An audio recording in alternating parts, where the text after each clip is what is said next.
It is now just past 4. I'm going to call the meeting to order. The City of London is committed to making every effort to provide alternate formats and communication supports for council, standing or advisory committee meetings, and information upon request. To make a request for any city service, please contact accessibility@london.ca or 519-661-2489, extension 2425. To make a specific request for this meeting, please contact pec@london.ca. First will be disclosures of pecuniary interest. Are there any from the committee? Councillor Hillier? Layman. Steve. I'm getting my Steves mixed up today. Sorry. Yeah, no problem. There is a conflict that I have in item 2.8 in one specific action plan or that's being under consideration. That would be 2.5 in part A, which calls for consideration of grants to certain business areas that apply to both tenants and landlords. I am a tenant in one of those areas, so I will declare a conflict on that particular action plan. Right, thankfully you let us know beforehand, so what we are going to do is separate them out individually, so you will still be able to vote for the items that you do not have a conflict on. If you have a conflict on more than one or the total, you can still do that. Okay, thank you. Any other disclosures of pecuniary interest? There being none, we will go to the consent items. I'm going to be pulling item 2.1, item 2.8, and staff is going to give just a brief report on 2.7. It's sort of a good news story, but we don't need to pull that to do that. I'll just ask them to speak briefly to it. Any other matters that anyone wants pulled? All right, I'll put everything except item 2.1 and 2.8. I'll move all of those items, and anything further on those. A seconder, Councillor Hopkins. All right, before we vote, I'll just ask staff brief comments on item 2.7. Mr. Kakuros asked for the opportunity, I think, to provide some information. If he doesn't want to, that's fine too. Thank you, Mr. Chair. I'd be delighted to provide some information on our building division report. While the report is a excuse me, standardized template, I guess in hindsight, we could have pointed out that the total construction value of all permits issued last year hit $1.6 billion, which is an all-time record as long as the building division has been keeping records for building permit activity. So we're doing it here, I guess, instead. And I need to point out that in 2016, we saw what I thought at that time was the highest construction value that we're ever going to see of 1.4 billion. And even in 2016, that was due to a spike in construction of residential dwelling units back then. And again, we're seeing the same thing in 2020. So single detached dwellings and apartment buildings led the charge, followed by institutional projects with respect to construction value of permits issued. And if I may, Mr. Chair, further, looking at the last 5 years, for example, the average number of dwelling units created was 2,948. Last year, we issued permits for an additional 833 units above that average, for a total of 3,781 units. The construction value was also $320 million higher than the 5-year average. And in the apartment building category, we saw almost doubling of what we had last year with respect to the number of units. The construction value of institutional permits issued last year, that was $203.6 million, and that was $53 million higher than the last 5 years. And lastly, Mr. Chair, 2020 also saw an all-time record for pool fence permits issued as well. We had 358 of those.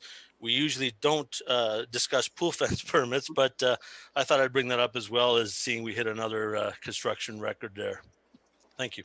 Thank you very much. I appreciate you expanding on what we saw in the report. I think it's good news and it's helpful. Councillor Pelosa? Thank you, Mr. Chair. for recognizing me at your committee. Very heavy Word 12 agenda tonight. 6 items on here. That's mine, 2 in the consent and 2 for the scheduled items. Just thank you to staff for their work and talking with me. A lot of the subdivision applications in here are still to be built out. It's different phases. So there's not a lot of residents in that area to be bringing concerns forward. And the ones that are currently being built out being 2.5 area, the subdivision ambassador has been a help in that area, and staff addressing traffic concerns already down White Oaks Road. That is just getting busier with higher rates of traffic and a higher velocity of that traffic. So just wanted to highlight that some really good things in here of mixed density, with several of these being 37 unit townhomes in another application of 2.6 for 44 townhomes coming to the area. So nice to see that residents can have more opportunities to move in to different areas of our city with different housing allotments being available. So just thank you at committee, and I'm here to hear what committee has to say about the items and bring any public concerns that I'm being made aware of forward to you as well. So thank you. Thank you, Councillor. Councillor Lehman. Thank you. This is just going to item 2.7, the annual development report. Well, we're showing a record year as far as number of construction activity. In drilling down, there is some concern on the commercial development side. I can understand the pandemic delaying or affecting the 2020 numbers. But if you look at the numbers since 2017, they've been steadily declining. I'm just wondering if staff could comment on that. Mr. Kokoris? Actually, through your Mr. Chair, it's Mr. Sorry. Gilman. Sorry about that. Not a problem at all. Happy to speak to that, and I appreciate the councillor's flag on this. As he indicated, for 2020, with the effects of COVID-19, we have seen a fairly significant decrease in the amount of commercial construction, quite a bit lower than what we had anticipated with our forecast. This is definitely something we're going to continue to monitor, both for the impact on the commercial sector overall, but also for the development charge revenues that are received from commercial development being a fairly high proportion of our DCs overall. The retail sector is obviously trying to examine its future and trying to figure out where the path is going forward. We have been very active from a site plan perspective, though, in the number of site plan applications coming forward for commercial development. It could be, though, that some of those are just going to get parked for a little bit as we go forward. But we'll definitely be monitoring this and be looking at revised commercial forecasts coming for you with our upcoming development charges study. Thank you. Anything further, Councillor Lehman? Yeah, I'll just follow up with that if I could, Chair. Like I said, I understand that 2020 is pandemic affected. However, the trend started back in 2018 and 2019 as well. Both those years showing decreases in the amount of activity. Now, I see the prior 5 years steadily increasing. So I don't know if this is just a shorter term blip because development is a longer term play. But through you, Chair, to staff, is there concern, though, that there is more of something else going on here other than just the pandemic, given that 2018 and 2019 were down as well? Mr. Yeoman? Through you, Mr. Chair. So we did see actually quite a bit of commercial construction in relation to our forecast for the previous 5 years. Our consultant had actually anticipated that we were going to have modest commercial growth, as there was quite a bit of vacant space that they anticipated on the market already. However, we saw a lot of aggressive development that was occurring, a lot of aggressive construction in the 5 year period. And so it could be that that's sort of filling out now, and then there'll be another wave coming forward. But the commercial sector is difficult to predict, depending on what's going on with the population growth and with some of the regional impacts on London as well. Thank you very much. Is that okay, Councillor? Thank you. And I'm going to move quite a ways to my right to get Councillor Lewis his questions answered.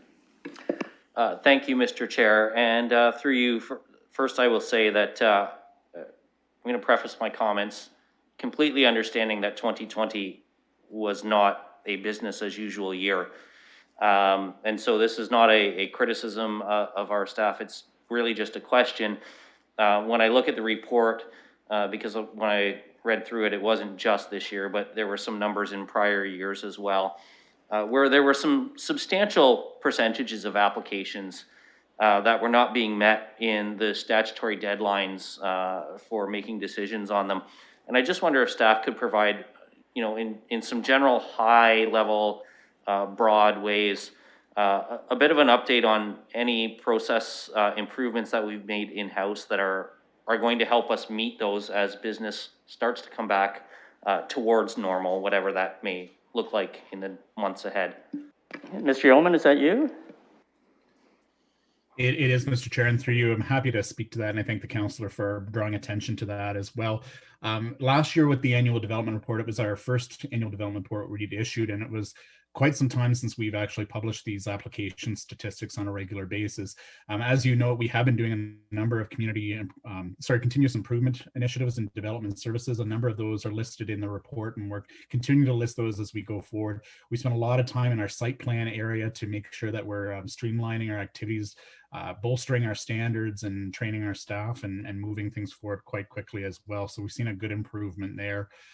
The ones that you're seeing for this year that seem to be a little bit more challenged in relation to last year relate to the official plan and zoning applications. What we've seen there is that we're processing the applications in roughly the same amount of time in the number of days as last year, but we actually are now introduced with the changing statutory timelines for the applications, which are reduced from what they were originally. So we're still processing the same amount of days, but the yardstick got brought back a little bit, which is causing some challenges as well. We're also a little short-staffed in that area as well, but we've been hiring up to advance that as we move along. So we'll continue to need to staff up in that area to respond to those Bill 108 targets that were introduced. We're also bolstering our consent and minor variance areas too with new staff in that area and a lot more agenda management focus as well. So all good news, I think, on the horizon. Great, thank you for that update. That's it's good to hear that, and I know that some of the continuous improvement has been highlighted in other areas, but I'm glad to know that we're, you know, taking the steps that we need to take to meet those new target deadlines.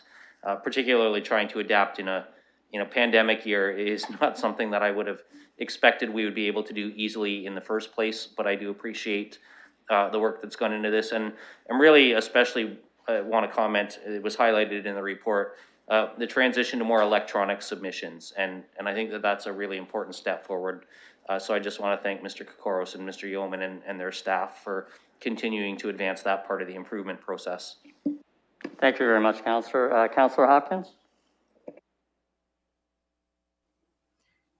Yes, thank you, Mr. Chair. And I'm not exactly sure what item we're on, but I will follow up with 2.9, which was Mr. Kokoros's update on the Building Division Monthly Report, and really want to appreciate his comments and the work that went into the report. As always, there are a number of permits going on, and the turnaround that staff are able to get these permits out the door is to be commended. There's a lot of work going on there. I wanted to, I did pay attention to those permits for swimming pools, how high an increase they have been compared to last year. But I do think it's important to note too, the single dwelling units have increased quite a bit this year. So I just wanted to make the comments to the building report at 2.9, but if I may follow up on the 2.7, which is the annual development report, if I can make a few comments on that as we go forward. There's two items I'm talking to here. If I Go ahead. Go ahead. Okay. Yeah, thank you. I just really found that report so interesting, and the work that went into that and the updates so informative as we receive this report at planning. It is very much appreciated. I do have a question for you, Mr. Chair, and then I may make a comment. And I know our targets, we've set in place 45%. They are targets that we haven't attained yet. We obviously are the past year at 38.2. But my question to you is really about where is the middle. I know, we've got the single homes, we've got the apartments, but can we or are we doing a good job when it comes to development with the middle, the housing that's in the middle between the high rise and the single dwelling? Not sure who, through you, Mr. Chair, can ask. I don't know who would like to answer that. I'll just ask and someone can start off. Mr. Yeoman, or do you want to? Yes, through you, Mr. Chair, I'm happy to. So as you can see, the intensification percentage for 2020 was 38.2%, which is a quite an impressive number, actually. It's quite a bit higher than we've seen in previous years, where we were in sort of the low 30s and high 20s. We're continuing to steadily change over time as we shift to more urban city and building inward and upward as we go forward. What's really a key driver going forward, though, to higher intensification targets through the targets that council has set is high density construction that's located in the built area boundary, and in particular townhouses as well.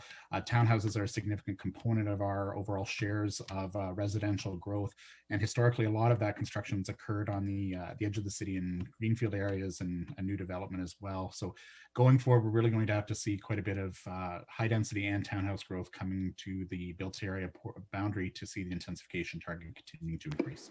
Councillor? Yeah, thank you for that. And when I talk about the middle too, I know those are the townhouses, and we're seeing the increase in townhouses, but also the low-rise buildings too. Sometimes there's that middle piece that when I see applications come forward, they're sort of missing there a little bit. My comments again are really about the great report and getting this update. I know as well, we're in COVID. We've had to pivot and we've had to adjust. And I know moving forward, there's going to be further improvements and initiatives that are underway when it comes to development application submissions and application processes. But I do think as we change and pivot, that the notices to the community, conversations with the community, we should also address those. I'm not sure. Obviously, this isn't the report to address them, but when we pivot and when we make changes, we also have to understand that consultation, how we provide notices, how we engage, how we use plain language. Those things I think cannot go unanswered. So with that, I thank you for allowing me to make these comments. Thank you, Councillor. Any other comments on the items that have not been pulled, the consent items? All right. Councillor, I know you wanted to comment on 2.1. I don't know if you're here. I pulled that item. So it's one of the pulled items. Do you want to comment on something else, or? No, thank you. I can wait for that. I appreciate you pulling that. Not a problem. All right, so if there's no other questions, then we'll call the motion on the consent items other than 2.1 and 2.8. And the mayor has joined us. Good afternoon, Mr. Mayor. Nice to see you.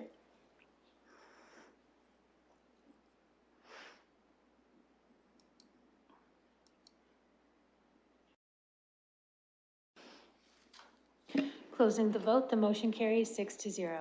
And I will put 2.1 on the floor. I know that Councillor Van questions about that, so go ahead, Councillor. Thank you very much, Mr. Chair, and I appreciate staff for coming back with this report. I was looking for a little more detail on some aspects of it. Of course, the concern in this area is the Fairmont Park, which you can see on page 7. They've estimated has 272,000 egg masses on there. So really that little wood lot is just covered in those things. So there was those moths were all over this year, and now it looks pretty scary at what might happen. So I see that we're going to be do some spraying. I wanted to ask about how we would take on scraping these masses, which is one of the other initiatives needed when there's so many and they're often so high up in the trees. Someone prepared to take a shot at that? From staff? Not from council, I don't know, unless you're experts. Hi, this is Jill Ann Spence, through you, Chair. Yes, so the Fairmount Park is the most severely defoliated area in London based on the data we've collected. We are proposing to do an aerial spray application of BTK, which is a naturally occurring soil organism. We are recommending that we do egg mass scrapings along street trees in and around the Fairmount Park, but not aerial application of the street trees. We have, based on the past work that we've done over the last year and a half, scraping egg masses from street trees has been shown to be successful.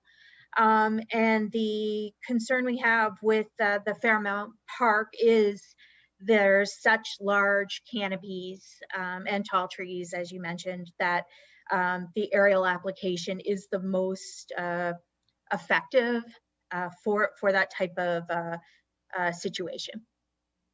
Thank you. Councillor, anything further? Go ahead. Yes, thank you. So I appreciate and would agree this is likely the most effective application. However, is that sufficient to do something? Because the infestation is extreme in this case, and already there was a tremendous amount of defoliation. What could happen? Seems like we could simply lose that woodlot next year if our plans aren't very successful. So what can we hope for from the Btk Spring? Go ahead. So the Btk product has been used very successfully and safely for decades. The goal is to limit the amount of severe defoliation that is forecasted to impact the oak stand in Fairmount Park. This product will not have an impact on the pest next year. It's being used specifically to provide an opportunity for the trees to not be defoliated again and not have another year of severe defoliation. Okay, thanks. Thank you. All right, thank you. Councillor Lehman. Thank you, Chair. The infestation of the European gypsy moth really came on our radar in my ward, specifically in Oak Ridge last spring. We had many concerned constituents contact us about this development and what are our plans to deal with it. And my understanding is that from the other side of the Thames in Byron, it presented itself not only last year but the year before. So up till this point we've avoided spraying. I can understand why. Despite the spray of BTK is a natural occurring substance, there are folks that are concerned whenever the government sprays anything from the sky in and around them where they live and where they go to, like in parks, for example. I just would like to have staff comment on the potential effects on animals and humans from the residue that comes with spraying. Go ahead.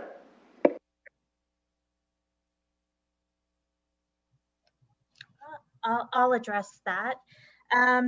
So again, this product is, it's been in use in the industry for many, many years. Many municipalities have used it as part of their management program.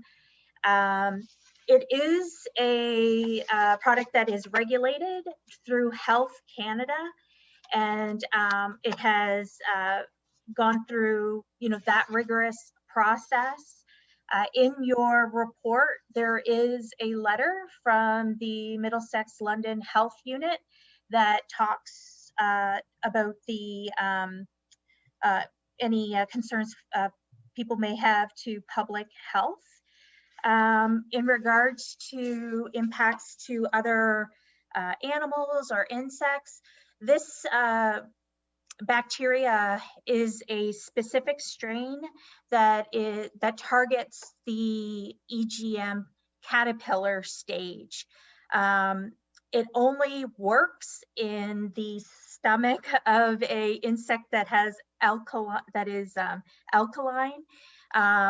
What happens is the pest eats it, and the BTK actually creates crystals in their stomach, so they then stop feeding. It does not work in non-acidic stomachs, so that includes animals, birds, bees,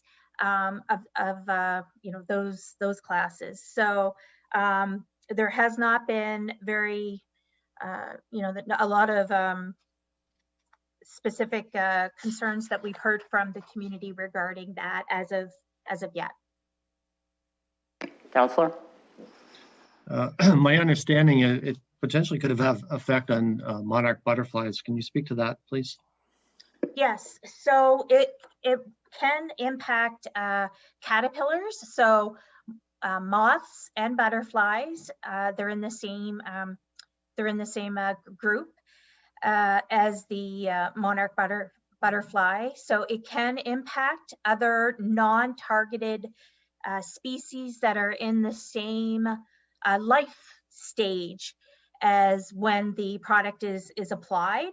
So for example, like tent caterpillar, cabbage worms are in and around the same time as the EGM caterpillar is. But the monarch butterfly, I've investigated what other municipalities are doing and conservation authorities. And a management technique is to only apply a single application of BTK when the caterpillars are first emerging, when they're very small. And this is normally there's a second and a third application. The first application uses the least amount of product and is the most successful. The second and third applications could be, 2 weeks off. What the management strategy is to limit overlapping life cycles with the monarch butterfly. Thank you. Councillor Lehman, have you learned enough about this subject, or are we? Well, if you would indulge me, Chair, I just want to say on this topic, whenever, again, there are a lot of folks that are concerned when the spraying happens, by the city.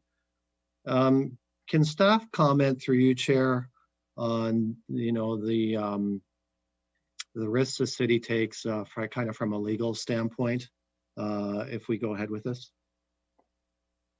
Go ahead.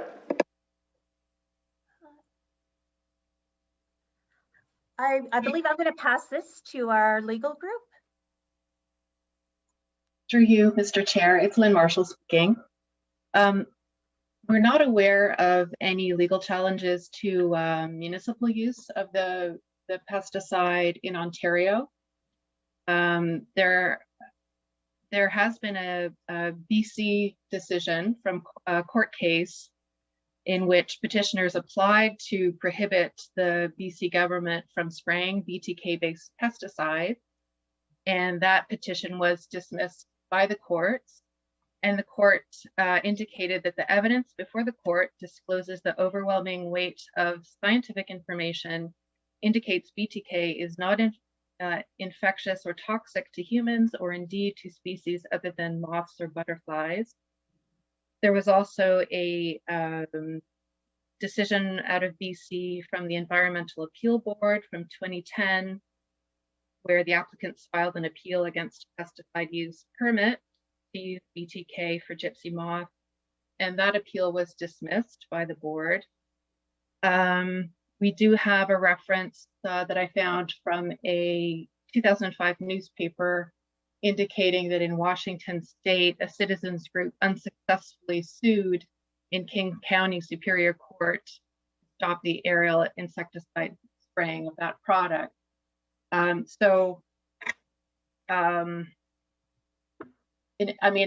Municipalities have the ability to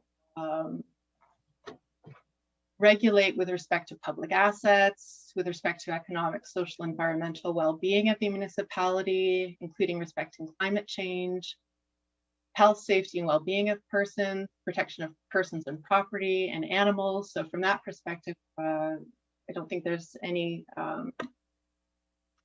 risk with respect to the municipality not having the authority to do this. And as I said, we're not aware of any legal challenges. So. Thank you. Councillor, I'm going to move on. If you have more questions, I'll come back to you. Sorry, Chair, just allow me a wrap-up question. Sure. I know you've given me a lot of time here, and I appreciate No it. It's just kind of on the same issue. Finally, could staff advise on the consequences of not spraying?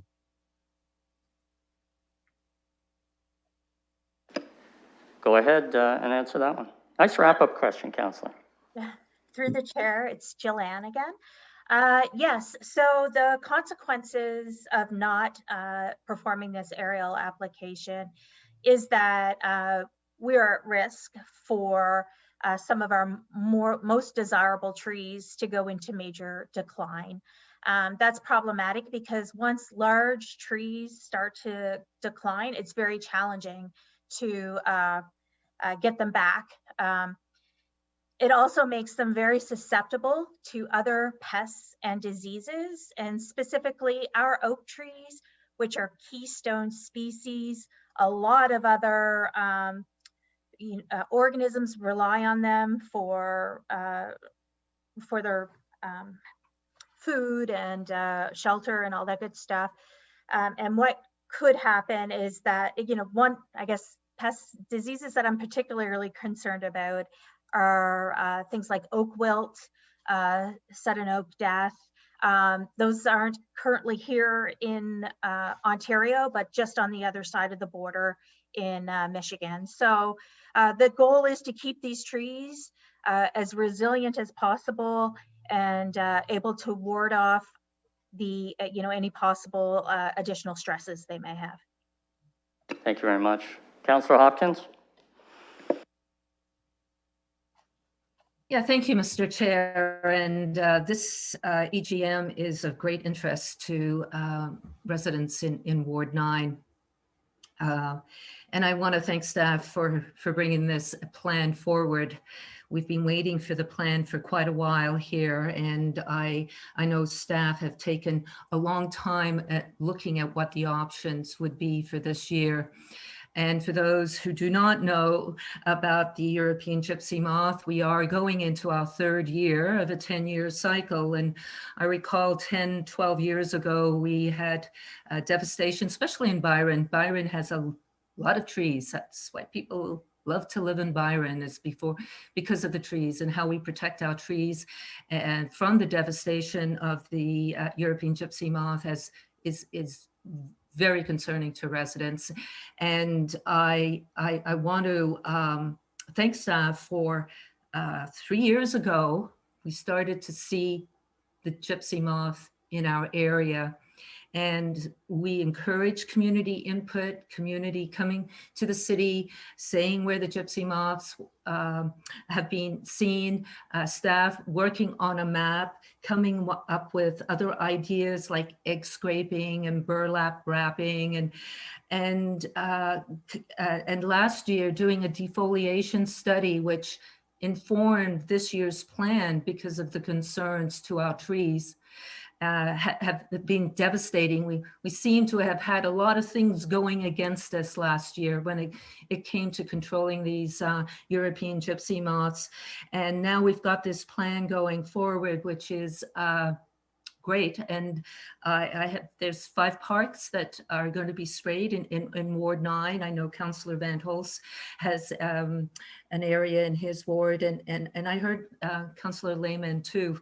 We're pretty close on the other side of the river, and European gypsy moths do not just stay in one spot. So we know how the plan is going to look like going forward. And I would like to ask a couple questions. Because one of the concerns I had reading this report is, given that it's a huge concern in the community, we have 80% of the community not being knowledgeable. There was a lot of information put into this survey, and yet there's a lot of misinformation out there. So we do need to know and understand what this plan is going to look like moving forward. And a couple questions are going to be about our integrated approach that we're moving forward with. That will be my first question. And then the second question about when the spraying is going to occur. I'm sorry, what do you mean by integrated approach? I wasn't quite, I don't know if staff understands, but what do you mean by that? The integrated approach is really the goal that we've put forward in this plan on how we're going to move forward with the plan. We're not only going to be spraying, I understand, but I would like to know a little bit more about what the community can do or what the integrated approach is going to look like. So, okay, let's have someone from staff. So there's 2 questions: what the integrated approach is, and the second is when will the spraying take place? Through the chair, I can answer that question, Councillor Hopkins. So the city does follow an integrated pest management approach, which means that we will try several different techniques to manage this pest, starting with the least impact to the environment. That is what we have done over the last couple of years. We have documented where we've done certain types of activities, such as egg mass scrapings in parks versus street trees. We've collected data about what kind of effect that has had. I am aware of the survey data that came out about education, and that close to 80% of our respondents said that they were not knowledgeable or beginner knowledge about the pests. So about 90% of our trees are located on private land, so the city can't go at this alone. We do need residents to, do activities that they can do on their trees, and we do propose to have a very robust campaign around what people can do to manage the pest.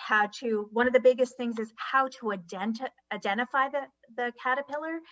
We normally get a lot of calls early in the season and late in the season saying that they've got EGM on their tree, and it's not. It's either tent caterpillar or fall webworm. So we have a lot of information that we can share with our residents and activities that they can do on their own property. We have a pretty great webpage already now dedicated to the pest, and the biggest thing will be identifying the pest and also timing the management techniques to the pest life cycle so that people can be as successful as possible. Also through the survey, we heard from residents that are exceptionally interested in creating groups of egg mass scrapers within their communities, and also creating toolbox kits for to help scrape egg masses. So we have a lot of ideas. We got a lot of really good suggestions from that survey. And when would this happen if we were to do an aerial application? Again, everything we're doing is science-based. There is information on the product label of when specifically the aerial applicator would be able to apply the product. We will be monitoring weather. We will be monitoring the actual emergence of the pest and where the tree is in opening its leaf. So we'll be most successful. But normally the first application is at the end of May. Thank you very much. Anything else, Councillor? Yeah, I think I really appreciated Ms. Spence's information, because the community wants to be engaged. I know they're looking at, you know, how the community can be part of dealing with the EGM, and I'm glad to hear the communication, education is vital. It's important that we all understand what is going on and how we can manage this going, and we're in our third year, and hopefully it will be the better year coming out of this cycle that we're in. So thanks again to staff and the information, and continuing that dialogue with residents to deal with the gypsy moth. Thank you very much. Are there any other questions? All right, Councillor Van Holst, go ahead. I just want people to keep in mind that we have asked a lot of questions. I'm hoping if we're going to continue it, hopefully it'll be new territory. Okay, thank you. So I was going to ask about the traps as well. So, Mr. Chair, I know my wife and my stepdaughter set out some moth traps last year, and they would fill up quickly and then they'd have to be emptied. But I wonder if that is something else that can be done if we still end up with a lot of moths at the end of it, because of course this Fairmount Park, you can see, has got it's got more egg masses per hectare than the rest of the city combined. So we're pretty concerned that this will be devastated. So the question then is, will traps be considered to prevent future egg masses from appearing? Thank you. Ms. Spence? Through you, Chair. The Fairmount traps their real purpose is for monitoring. It is not a significant method for I guess, impacting the EGM population. They're used specifically to see if the pest is moving into a new location. One thing that I caution folks about is that if you do not already have EGM in your neighborhood and you put up a pheromone trap, it may actually attract the pest to your yard. So, you know, someplace in, you know, in Fairmount Park, it probably wouldn't be, it wouldn't hurt, but it's not used as a method to decrease the population. Its actual function is to see if if the pest is moving. Thank you, Ms. Spence. All right, that looks... Yeah, that's important information. I appreciate it. That's all my questions, Mr. Chair. Okay. Anyone else have any moth-related questions? All right. I need someone to move the staff recommendation. Oh, Councillor, I didn't see her on my screen. All right, Councillor Pelosa, are you there to? Sorry, I did not realize my hand was up. I'm good and have no moth questions. Excellent. All right, so I need someone just to move the recommendation. Councillor Hopkins, seconded by Mayor Holder, who has refrained from asking moth questions. So if there's no more comments, I'll call the vote.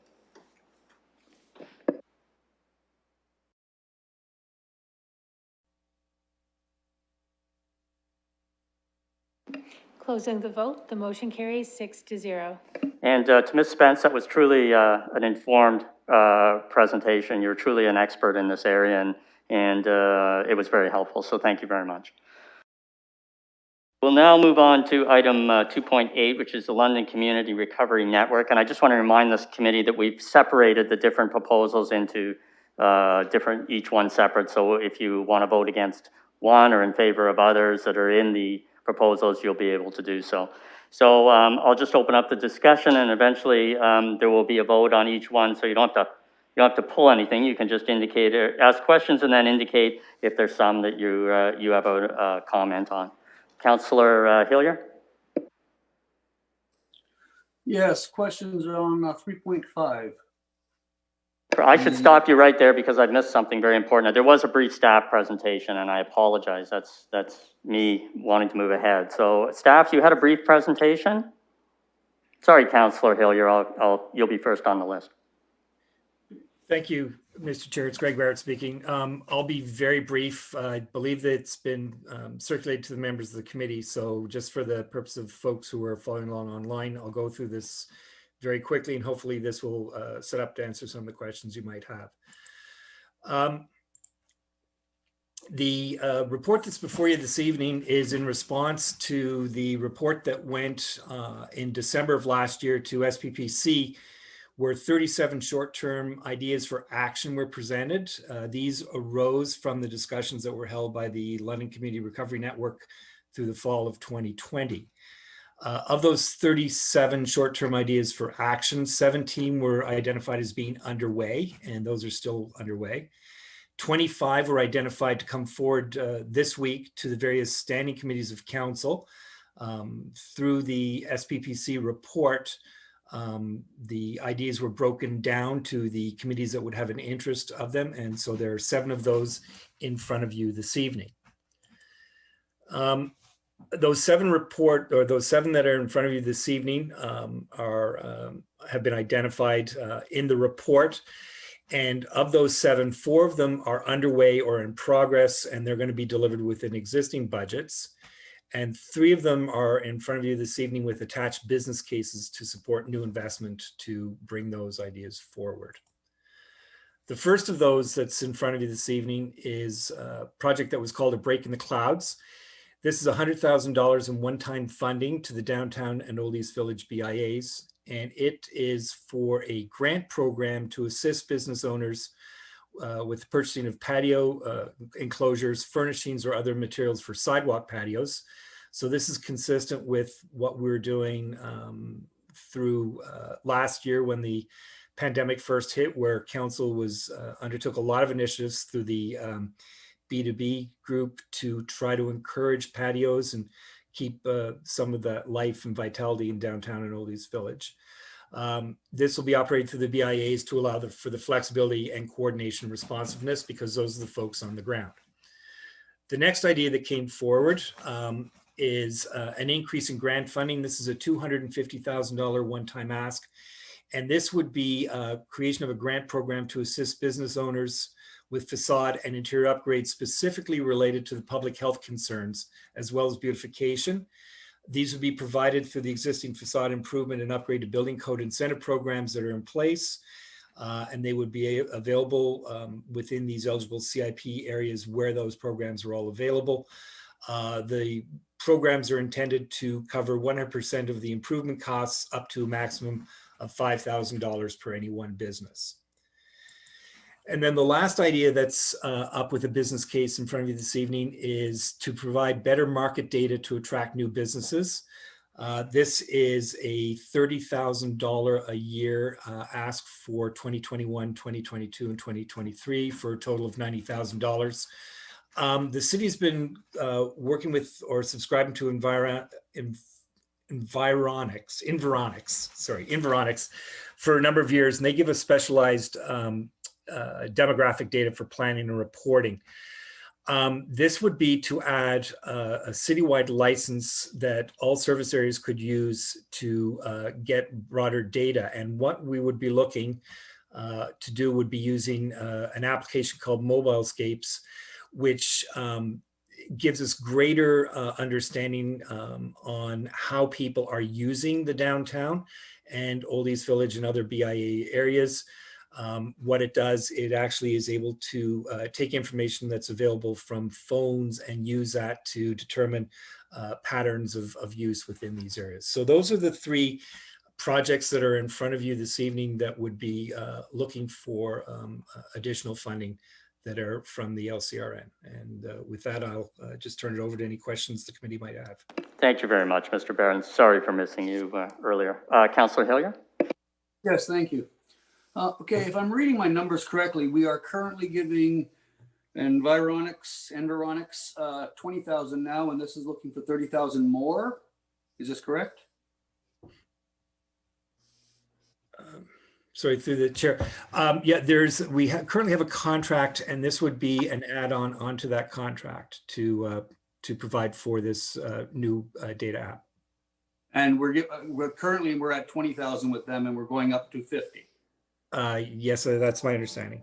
Okay, my biggest concern is with the shared logins and the access, the inquiries. We're doing 5 logins to be shared between all the service areas of the city, all the BIAs, the LEDC, the BICs, and only 100 inquiries at a cost. My concern is, what are the costs over 100? Because we're going to have a lot of people wanting to use this service.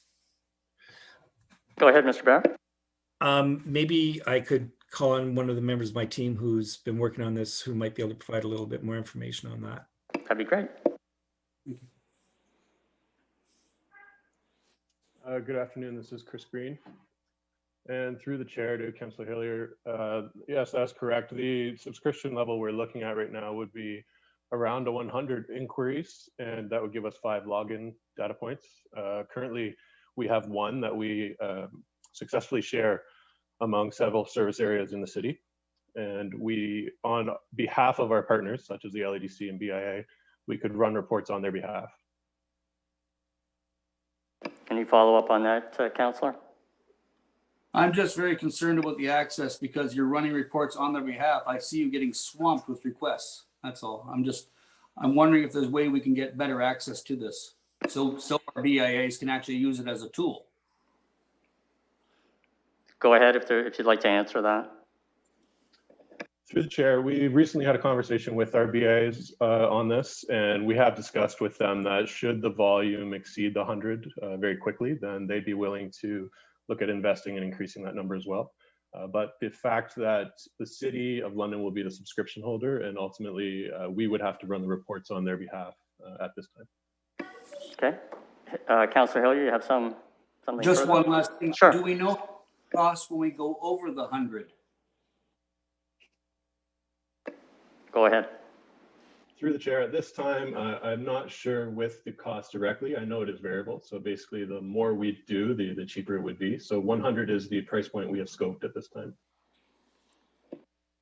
Councillor Lewis? Thank you, Mr. Chair. And through you, I'm first going to offer a couple of general comments and cautions here.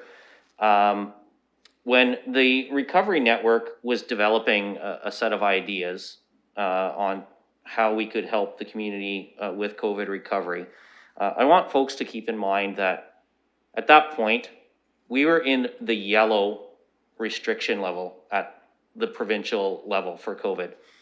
Since then, we've moved through orange and red into gray and lockdown, and we're going to be in lockdown for at least another week under the stay-at-home orders.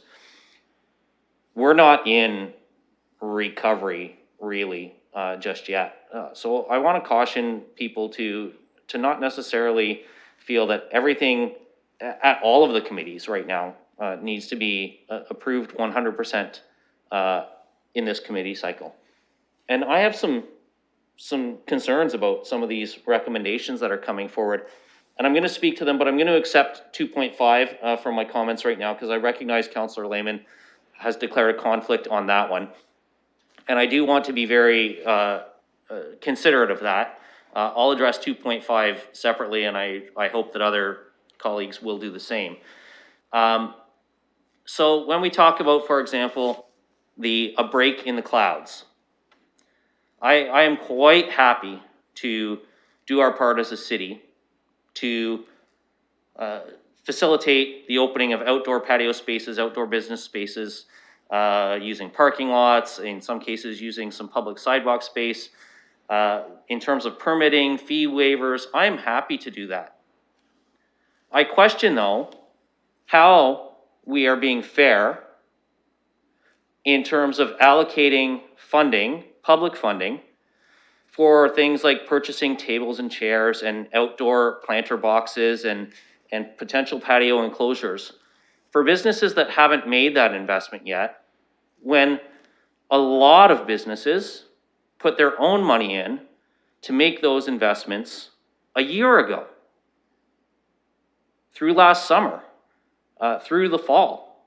And so now we're recommending spending more money to expand that opportunity.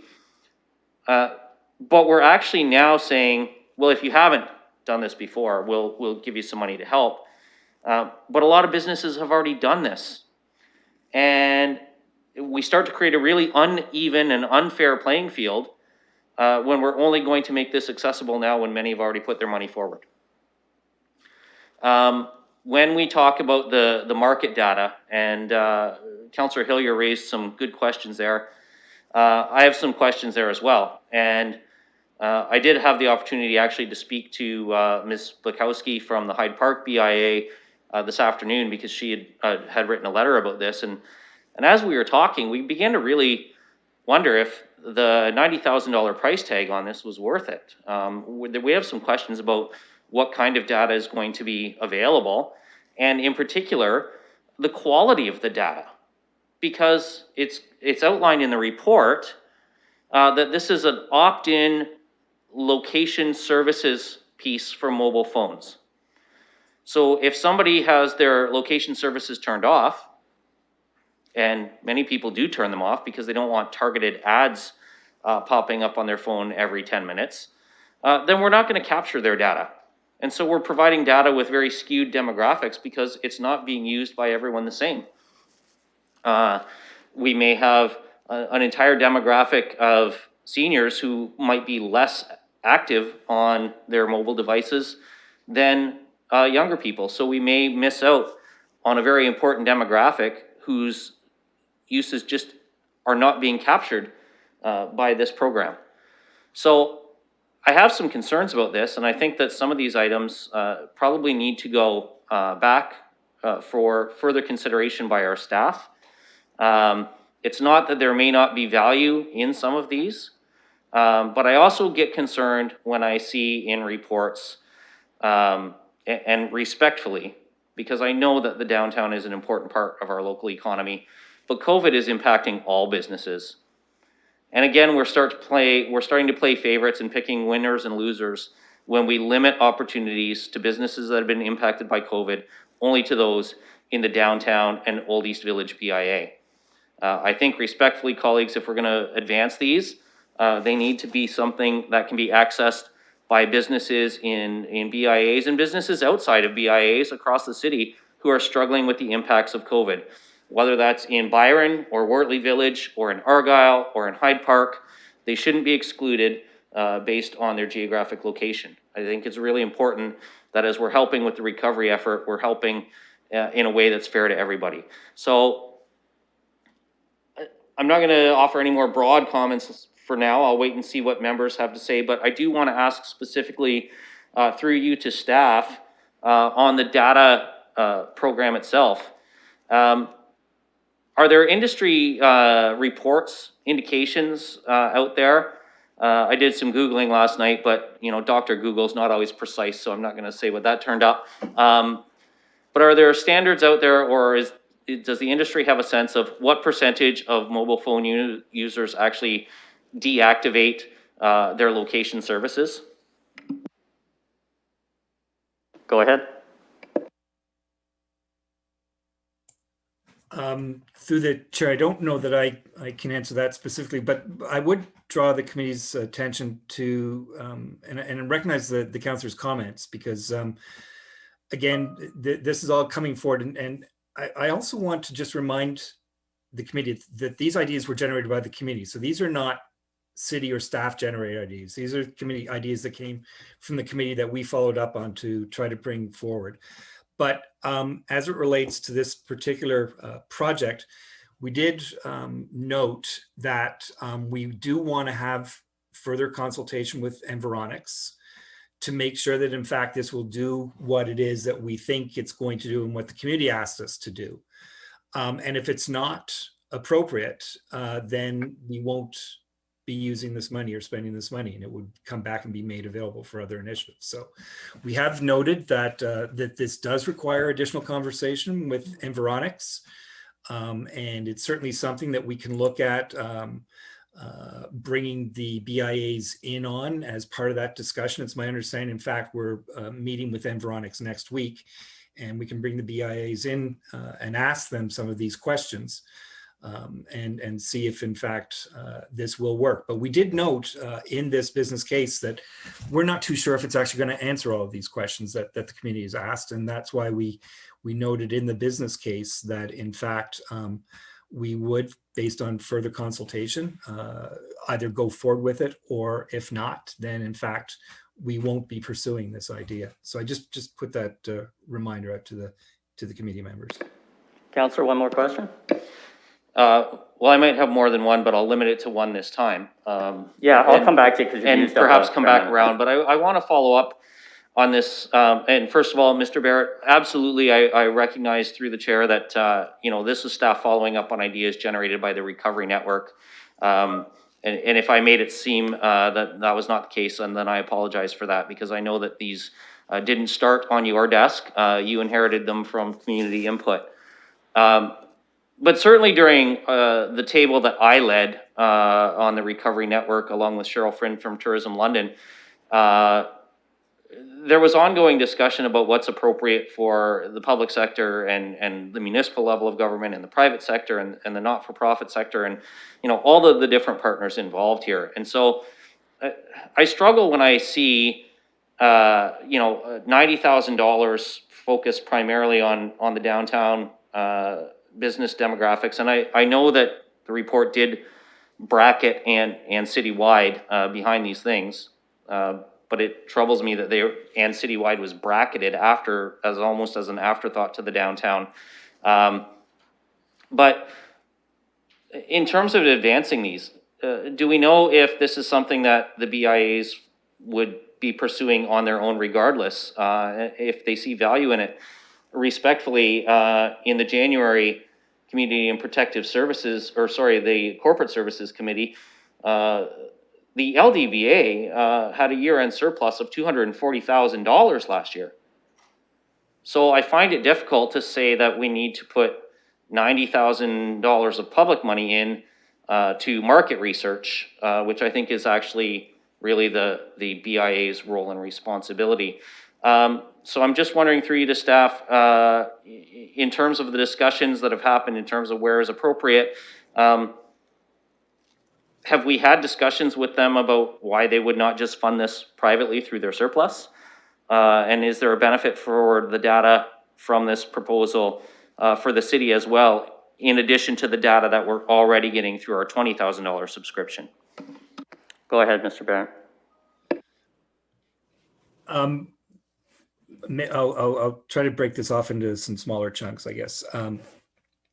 I believe that we're looking that this data would be available citywide. The idea, the genesis of the idea certainly came from the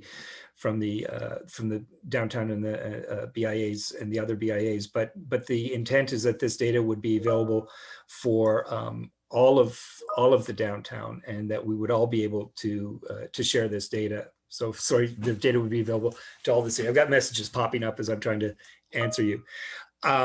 The city would be the lead in collecting this data, but it would be available citywide.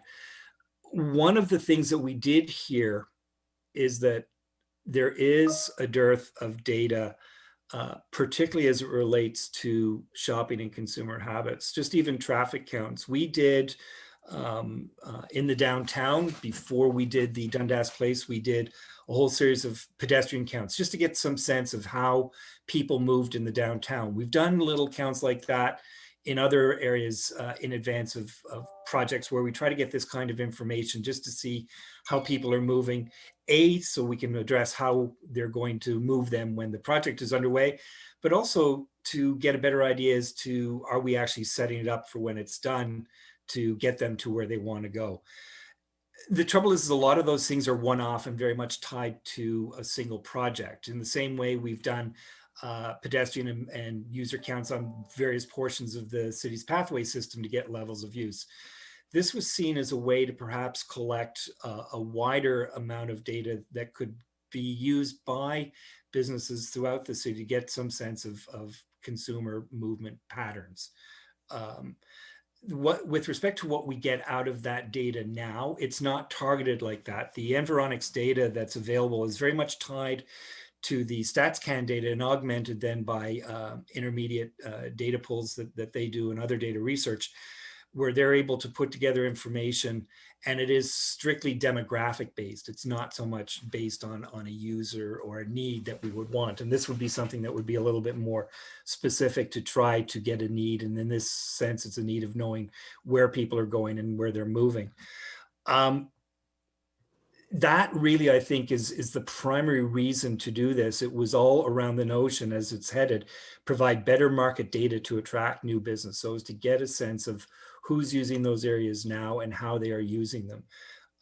But are there other ways to do this? There could well be. This was one that we seem to be an opportunistic way to us to tie on to a contract that we already have. With an app that they have that might be able to provide that additional data. I think these are all great questions, and they're the types of questions that we would be following up with them if we were to go forward with this project. Just moving forward, given the length of time each councillor is taking with questions and what are preludes to questions, I'm going to start timing us at 5 minutes. So questions and your comments stay within 5 minutes on the first thing, and then I'll move on to another counselor, because we're not just asking questions at this point. I would prefer that we ask our questions now and comment later, but that's not the way we're going. But I will be timing these now and trying to keep us within some kind of framework. Mayor Holder. Thanks very much. With apologies, Chair, I think mine is going to be more comment than question, but I'll be tight on this. Look, I think it's been fairly clear that by staff that the ideas that are under consideration have come from the committees. Well, I think we're thoughtful and reasonable. And by the way, we as a council shortlisted these for consideration with the information that's there. So none of this should come as a particular surprise. I'm not particularly concerned that there's some focus on OEV and downtown in terms of the 1.3 break in the clouds at this point. I think if this works, it's successful, we expand it out. And I don't think the timing of COVID is the issue. This is all about recovery. And please God, we're all in that level of recovery sooner than later.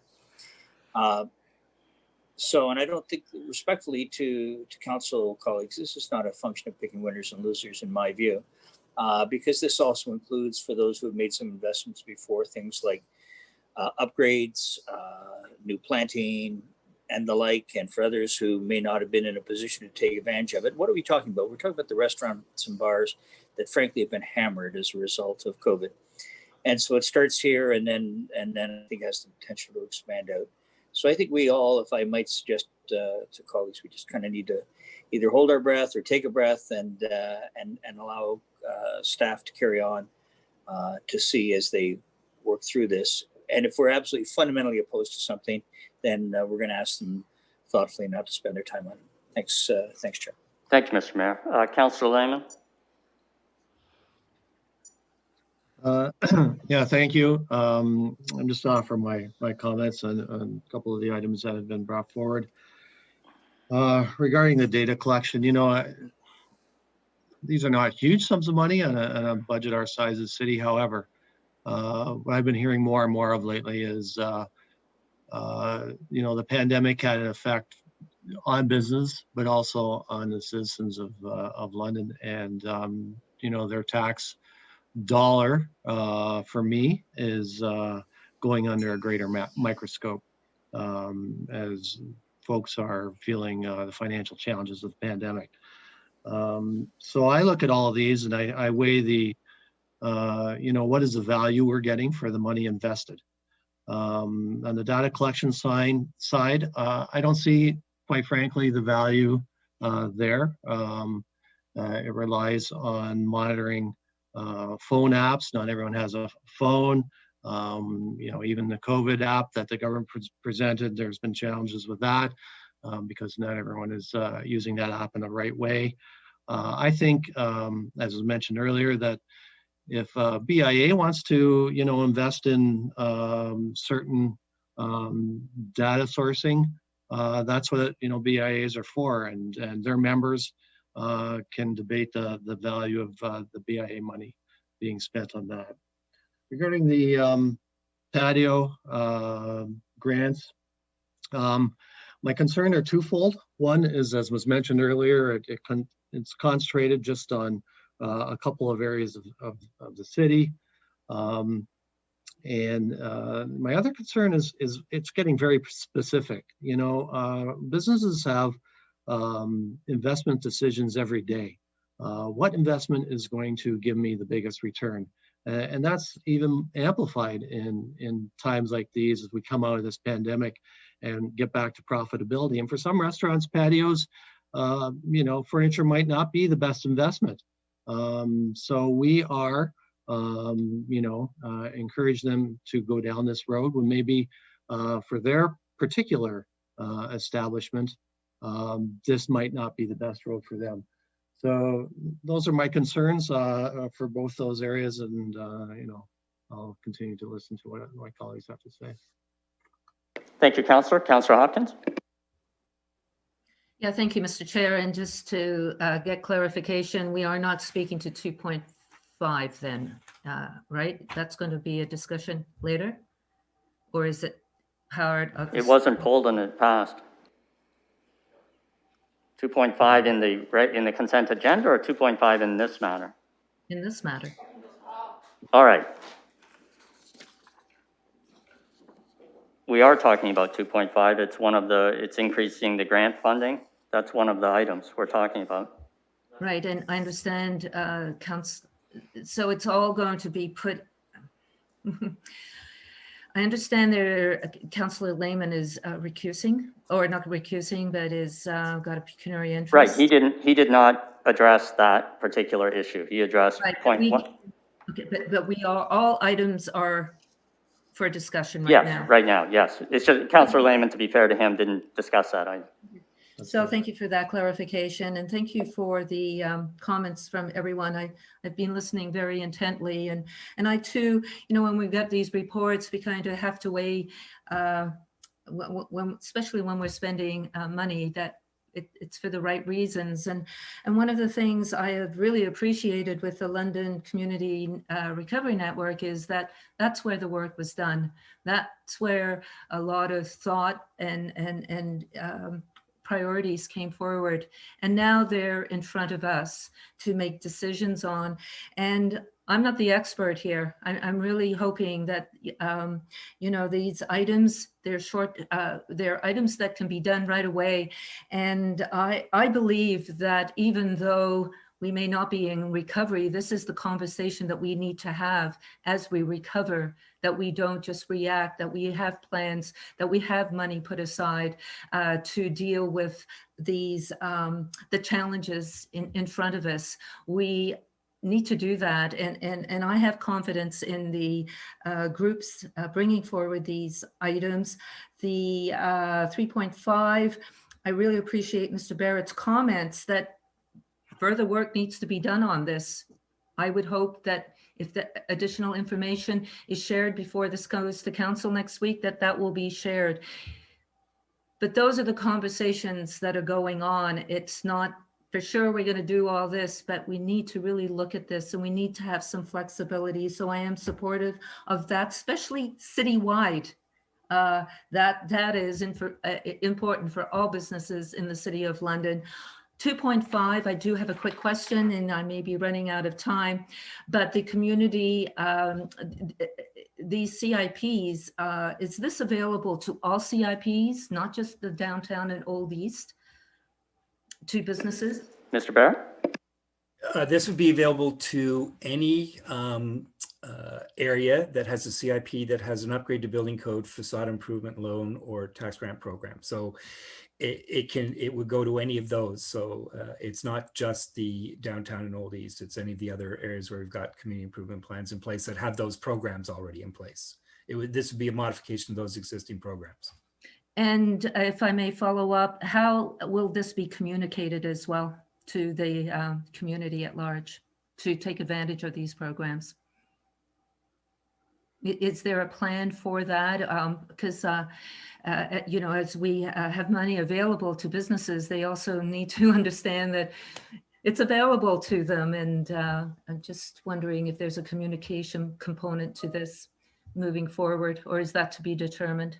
I think there are going to be a couple of things. As part of the whole London Community Recovery Network, there's communications, working closely with communications on that. And then with respect to these singular programs that we would come forward, we'd certainly be working with our communications folks and the BIAs to get this information out as broadly as we possibly could.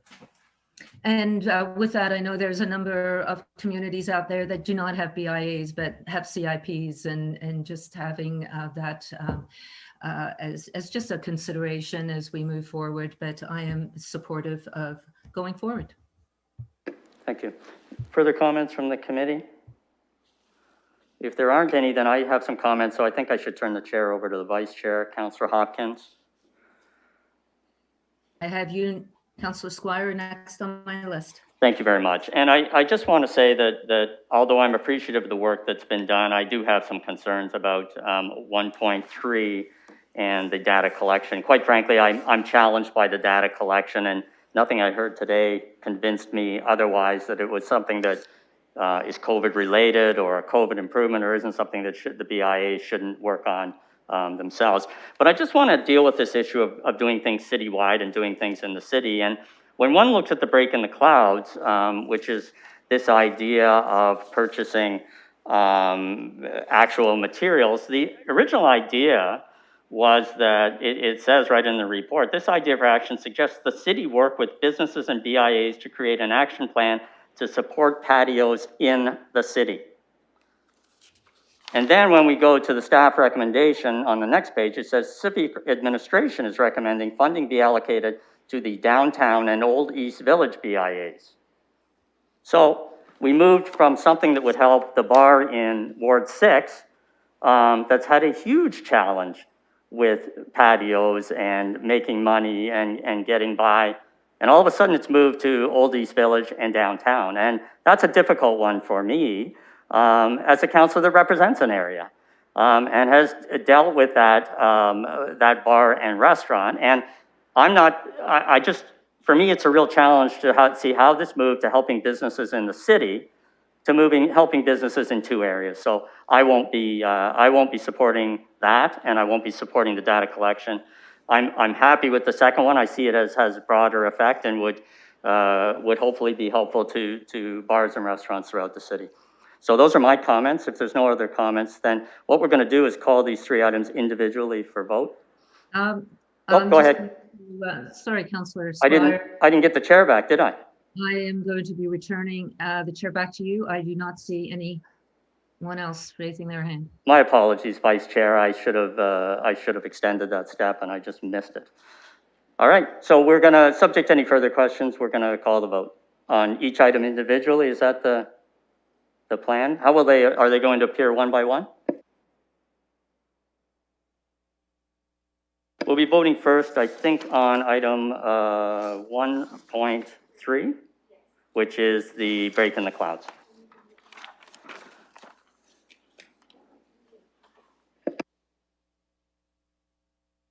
Someone is prepared to move and second 1.3?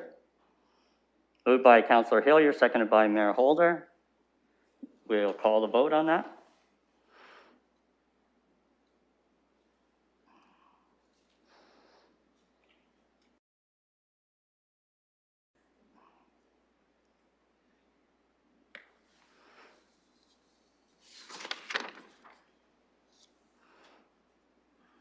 Closing the vote, the motion fails 2-4.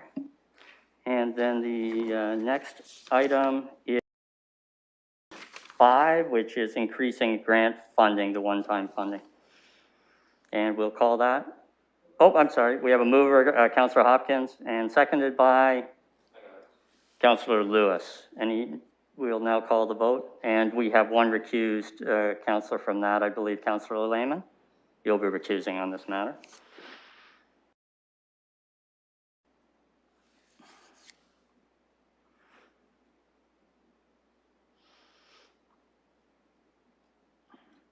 Closing the vote, the motion carries 5 with 1 recused. And finally, item 3.5, which is to provide better market data to attract new businesses.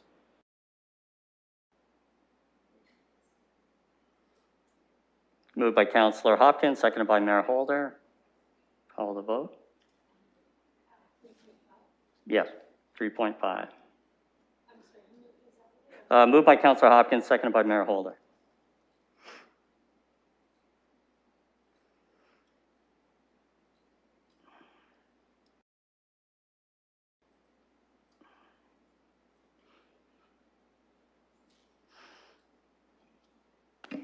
Closing the vote, the motion fails 2 to 4. Have now finished the consent matters. It is until 5:20, so welcome to a real planning meeting. We've received the rest. We'll have a motion to receive the rest of the items moved by Councillor Lewis and seconded by Councillor Hopkins. Then we'll be done with the consent items.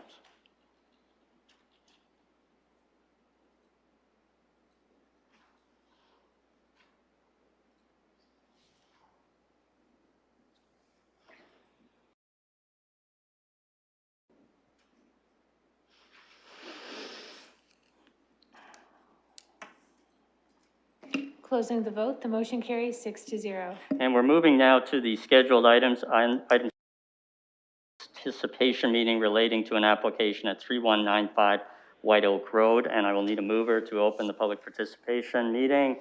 Moved by Councillor Hillier, seconded by Mayor Holder, and I will call the vote on that matter.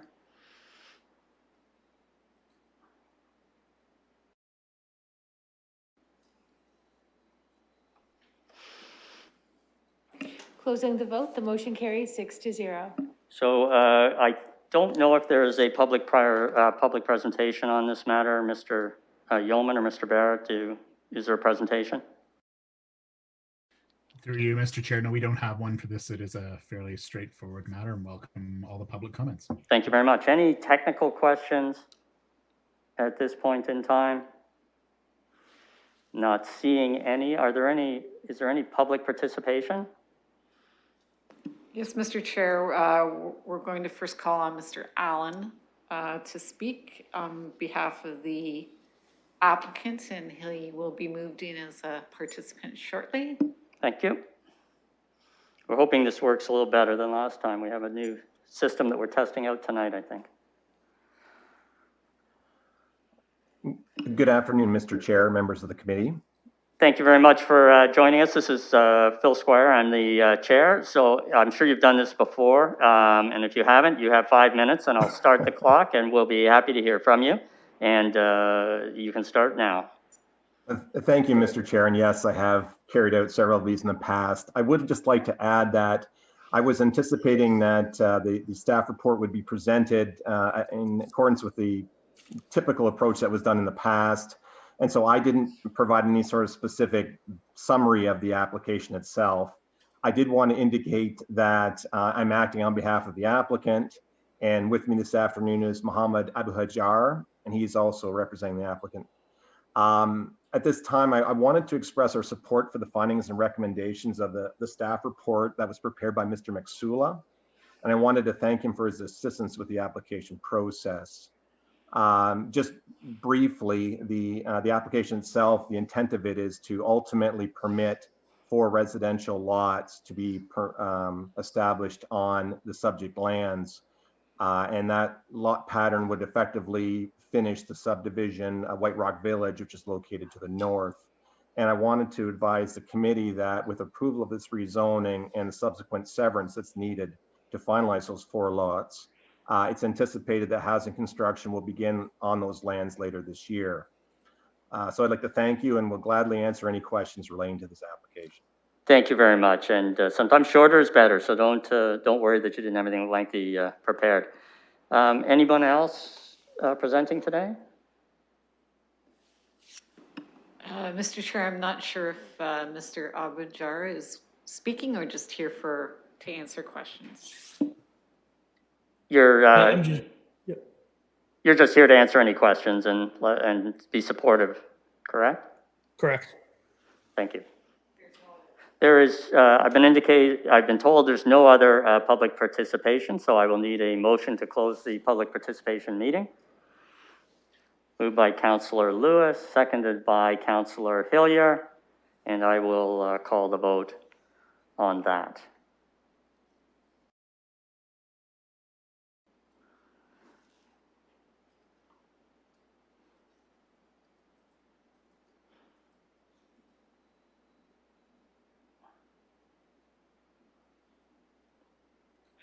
Closing the vote, the motion carries 6-0.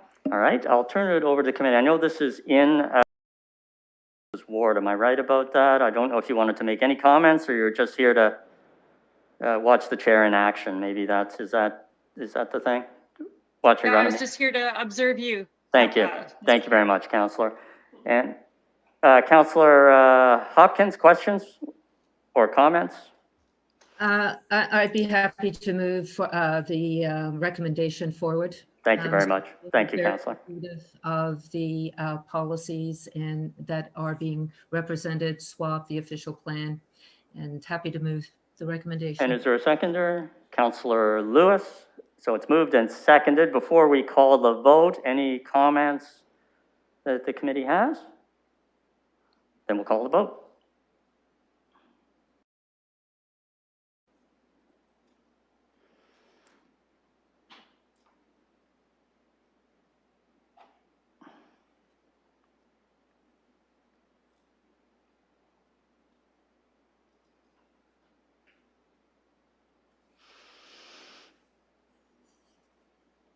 Closing the vote, the motion carries 6-0. Thank you very much. And the next matter is item 3.2, which is public participation meeting related to condominium for 3087 White Oak Road. And I just need a motion to move the public participation, open the public participation meeting. Councillor Lewis is moving it. Councillor Lehman is seconding it, and I will call the vote on that.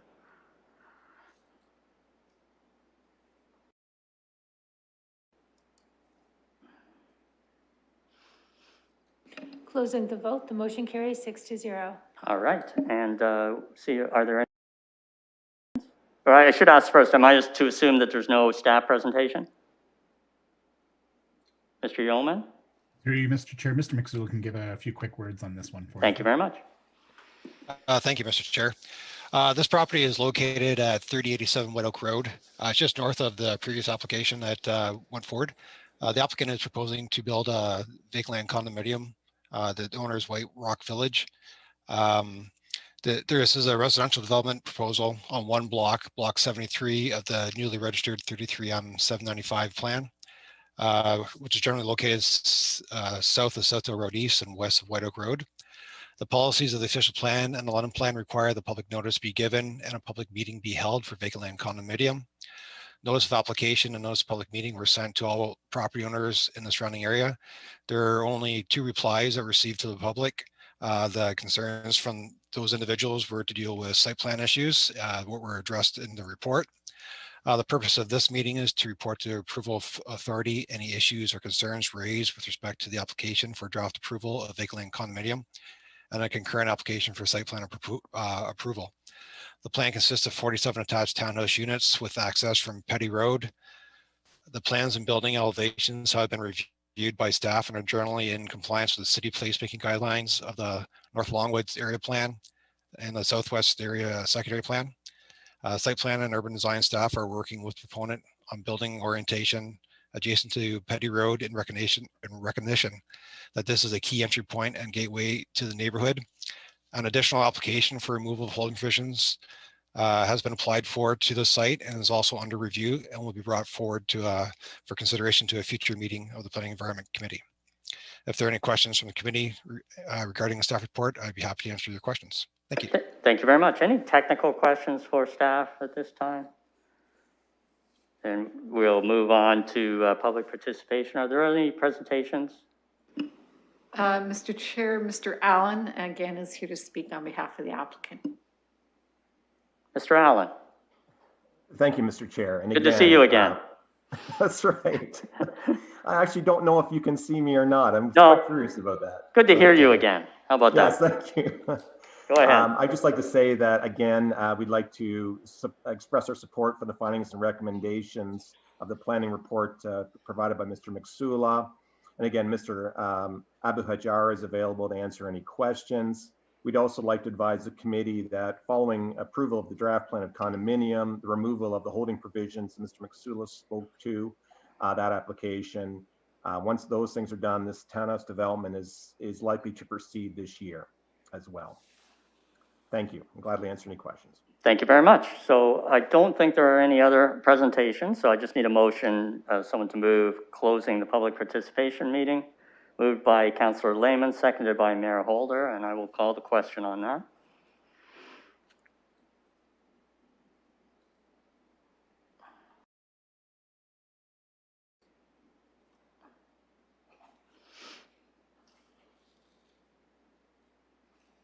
Closing the vote, the motion carries 6-0. Thank you. Comments or questions, or if someone wants to move the recommendation, that's also fine. Councillor Lewis is moving the recommendation. Anybody willing to second that? Mayor Holder is seconding it. And before we call the vote, any questions or comments? Councillor Hopkins, go ahead. Yeah, thank you, Mr. Chair. I do have a quick question through you to staff. I know there were some comments about the changes in this application to 47 dwellings from parkland. I understand there is a parkland, but I think it's important that we ask that question here at planning to make sure. I guess the first question is this a change in the application that was originally came to PEC, and if you could speak to the parkland that's available. Sure, I'd be happy to. Through the chair, when this application came through for the subdivision, that block for the condo has always been designed to be medium density residential, which is being proposed through this use. So there's been no changes to the proposal or the rezoning at that time since they came in with their application. Thank you for that through you, Mr. Chair. And I am supportive of a development that's flexible and it's mixed uses and it doesn't all look the same, and it gives opportunities for diversity of choice within a subdivision. So I will be supporting this application. Thank you, Councillor. Any other comments? Councillor Pelosi, go ahead. Thank you, Mr. Chair. Just for those who aren't familiar with this area, as it was formerly part of Councillor Hopkins' ward, and with the new boundaries, it's become part of mine. The homes on White Oak Road, way back in the day, about 40 years ago, believed that the areas behind them when they were developed was going to be the same size lots. So some residents in the area have just raised concerns because they weren't expecting intensification like it is, but we're working through those. Some current area issues with just construction, how it's managed, but that comes through site plan, and the cycling infrastructure in that area has been very dirty, but the subdivision ambassador has been a great help with that. So I'm looking forward to when this comes back, if you approve it today, working through any site plan issues that residents might raise. Thank you. Thank you very much, Councillor. Any other comments or questions? There being none, I will call the vote.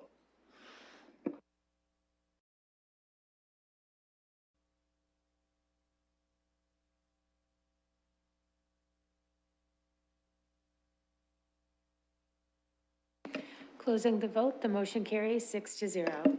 Moving on to, which is a public participation meeting with regard to an application at 185 Horton Street East, and I think there is going to be a staff presentation. But if you could open the public participation meeting, that would be great.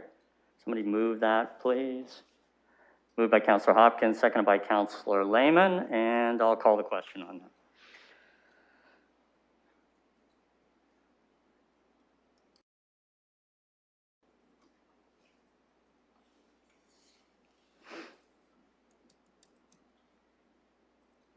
Closing the vote, the motion carries 6-0. And we'll staff presentation. Thank you, Mr. Chair. It's Sean McSwell again. This application is for a property located at 185 Horton Street East. The property is located near the main intersection of Horton Street East and Richmond Street, and surrounded by commercial, light industrial development, and low to low medium density residential. The applicant intends to develop the site in conjunction with the existing 3-story low-rise apartment building that is currently on the lands and owned by the London International Academy to house a portion of their students' population that do their educational training at their institute in downtown London. The existing building contains 53 dormitory units with 105 beds. The zoning bylaw amendment application under consideration is to permit a dormitory use in the proposed 16-story apartment building and underground parking structure. The proposed building will have 156 units with a total of 191 beds. In total, the subject lands will have 209 units and 296 beds with a density of 389 units per hectare. The term dormitory, since it does not exist in our zoning bylaw, is being defined through this process as well. So the term dormitory will be defined as a residential building in association with an auxiliary to an educational institution where residents have exclusive use of a bedroom with a separate entrance from a common hall and shared common facilities such as washrooms, kitchens, lounges, recreational rooms, and study facilities. The property is designated as urban corridor place type in the London plan and contemplates broad residential, retail, service, office, cultural, recreation, mixed use buildings, and institutional uses for the subject lands. It is also designated as Main Street Commercial Corridor in the 1989 official plan, which is intended to encourage the redevelopment of vacant and underutilized properties in a way that is compatible with adjacent development. Permitted uses include a wide range of commercial, office, institutional, and residential uses through to the development of mixed building uses, which this will also be. When the applicant originally submitted their design, there were some concerns through urban design about the amount of window use on the west side of the building. So we've been working through with the owner and the agent through the past year to come back with designs that would be conducive and appropriate for this area. The applicant came back with increased windows openings from 13.5% to 23.5%, which allows for more windows instead of having spandrel on the outside of the building. With doing this as well, the applicant also had to increase the fire suppression system. So with this process, there will be, with this design, there'll be more fire suppression for the building. That being the case, development services in support of this application, as will be a good fit with its tiered setback and structure to the neighborhood. And I'd be happy to answer any questions. Thank you. Thank you very much. Any technical questions for staff? Councillor Hopkins, then Mayor Holder after that. Yes, and thank you for the presentation. A question around the fire suppression system. You said that we're going to have more. Could you explain a little bit more what a fire suppression system is? Through the chair, through the chair, the fire suppression system, because there's more openings on the building and because it's closer to the existing building to the east, they'd have to have more sprinkler systems within the building to accommodate for that. So they've gone forward and spent the extra money to accommodate the windows and the fire suppression at their cost, which has been very supported by the city. Thank you. Thank you. And I have one other technical question. Go ahead, Councillor. It relates to the definition of what a dormitory is, and it says that it is it's an auxiliary to an educational institution where residents have exclusive use of a bedroom with a separate interest, etc., etc. My question is, does it just pertain to an educational use, a dormitory? In other words, can it be used for another means of allowing, if changes are made and it doesn't come to fruition, what this building is going to be used for? Can it be used for opportunities to house, people that need housing? Go ahead. Through the chair, through this process, we've taken that into consideration, and in the event that the building were to change hands in the future, the dormitory use would only be in existence for this use, and any conversion of this building would be required to go through a zoning bylaw amendment to allow for any apartment type use because of the density in this area. That being said, if they were to, council could, they also can come back in and change the definition of dormitory or put a different definition in there, so be it by another applicant. But right now it's just for the specific use. And I understand with that answer that it would require a zoning application to change the definition of what a dormitory is. That's correct. Thank you. Thank you, Councillor. Mr. Mayor, you had a technical question? I think you're still on mute, Mr. Mayor. Thank you. Thanks, Chair. Staff have answered the question on fire suppression. Thank you. Thank you very much. So if there's no other technical questions, we'll go to the public for any presentations. Mr. Chair, the agent for the applicant, Mr. Kolczewski, is ready to speak. Go ahead, sir. Thank you. Good evening, Chair and members of the committee. My name is Casey Kolczewski. I'm a planner with Zelenka Priama Limited, representing the applicant on this project, the London International Academy. First, I just want to say thanks to Sean and the staff of Development Services for their work on this. We have been working diligently with staff over the last year to get to this positive staff report tonight. We've reviewed the staff report and we are in agreement with its recommendation. I am joined by Paul Loretto of L360 Architecture, the architect on this project, as well as Alex Neal from the London International Academy, in case committee members have any questions that they might be able to address. But we are in agreement with the recommendation, and we are look forward to working with staff through the site plan process. Thank you. Thank you very much. Any other public presentations? Through you, Mr. Chair, Mr. Turner, Scott Turner, who owns the building next door, I believe he wishes to speak. Is he on? Yes. Mr. Yes, Turner. Yes, good afternoon. It's your opportunity to present. You can speak for up to 5 minutes, and you're starting right now. Thank you very much. Yes, so I'm the president of Performax Properties. I own the 5-unit single-story property that's contiguous on the west side. Generally, I support the project. I think it's great for the city, the owner, great for the students and the immediate community. However, I have a few concerns as it relates to my building. To be honest, I'm not really sure of the forum to address my concerns. I don't know if it's now or at the site planning meeting or directly with the owner, designer, developer.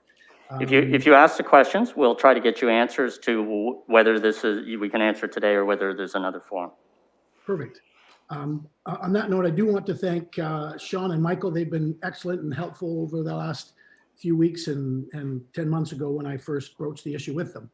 So I have 2 areas of concern. One is related to the close proximity of this new building relative to mine. At the narrowest, it's less than a meter between our buildings. So that's quite a narrow corridor between our buildings. And obviously narrow corridors can create problems. I'm not sure how they're planning on controlling the access, or is it a thoroughfare? I don't know what their fencing plan is. How will it work vis-a-vis my property? I don't know if they've got a lighting plan. When it's very dark, it invites some bad characters. I don't know if they're planning on having cameras there. Unfortunately, with the Labatt Spear store across the street, it sometimes attracts some problems with the homeless. I've had 3 broken windows and 2 break-and-enters in the last year. I'm also worried about unauthorized access to my roof. I've had the copper stolen from one of my HVAC units in the last year, causing me $6,000 of damage. Shifting gears a little bit, I don't know what the tieback plan is. I know they've got an underground garage planned, and again, it's less than a meter from my building. My biggest issue is probably related to snow load. Right now, I basically have no snow as it blows off of my property, or blows off of my building, I should say. And I'm certainly not an expert on wind or snow accumulation, but I do know that the closer the building is to mine, the more I will get wind drifts and heavy snow buildup on my roof. I'm not sure if a study's been done. If not, I think one should be. That's my first area of concern related to the proximity of the building. My second area of concern is really during the construction process. And again, it's more related to the close proximity of the building to mine, but there are some issues during the construction, such as dust, etc. I have got 5 HVAC units on my roof, and I'm a bit concerned about the dust. Also debris and damage to my building being so close. I'm not sure what their crane plan is or their swing requirements. I'm not sure how the management of their contractors is going to work. And as we know, sadly, accidents do happen. I have no information on any of these issues. I've had no contact with the owner, and I found out through the city's public disclosure process.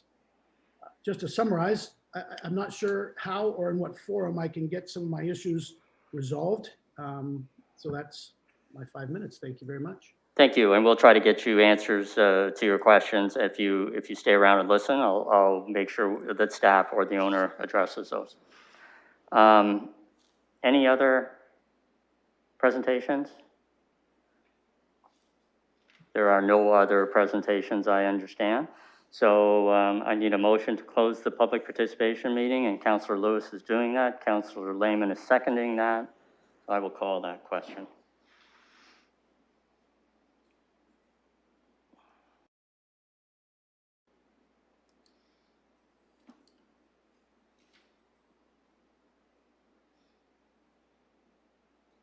Closing the vote, the motion carries 6-0.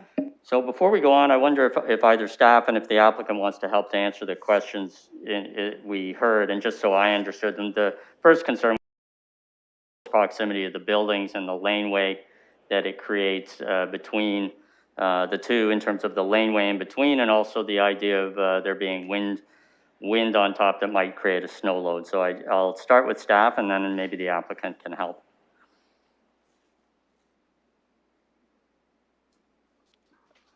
Through the chair, I think Mr. Kokoris might be able to help with the snow load question. All right. Yes, thank you. Thank you, Mr. Chair. The question, if I understood it correctly, arose with respect to concerns the adjacent owner has on potential additional snow loading on what would become the lower roof as a result of this development. The building code does acknowledge snowdrift loads when roofs have differences in elevation or when there are particular obstructions on the roof.